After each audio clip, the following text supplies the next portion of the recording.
Bonjour. Alors aujourd'hui, c'est pour un changement d'injecteur. J'ai sauté un peu les étapes. J'ai sorti le cache culbuteur avec tous les tuyaux, le faisceau d'alimentation des injecteurs. Et voilà, là j'ai démonté déjà l'injecteur. D'après le diagnostic, c'est le quatrième. Alors le quatrième, c'est à partir de la boîte qu'on compte les injecteurs. Bah, ça dépend d'autres. Il y en a qui commencent par la distribution.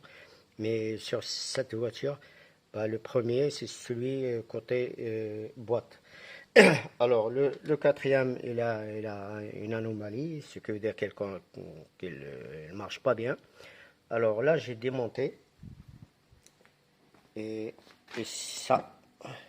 Alors, tous les injecteurs, on ne peut pas les diagnostiquer à l'extérieur. Il faut qu'ils soient dans une machine ou dans la voiture directement. Alors ça, c'est celui que j'ai trouvé à la casse, ces deux cases. Ça dépend des prix, bon, entre 80 et 120 euros. Alors pour éviter d'aller au garage et me coûter je sais pas combien, alors j'ai essayé de le monter moi-même.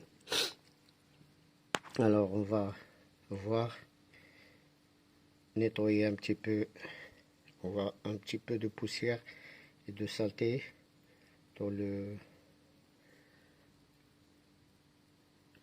Alors on va procéder au nettoyage et après on va le remonter à sa place.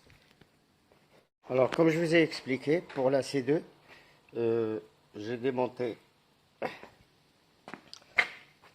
le filtre à air. J'ai démonté le cache culbuteur avec tous les faisceaux, bien sûr, des injecteurs qui sont là.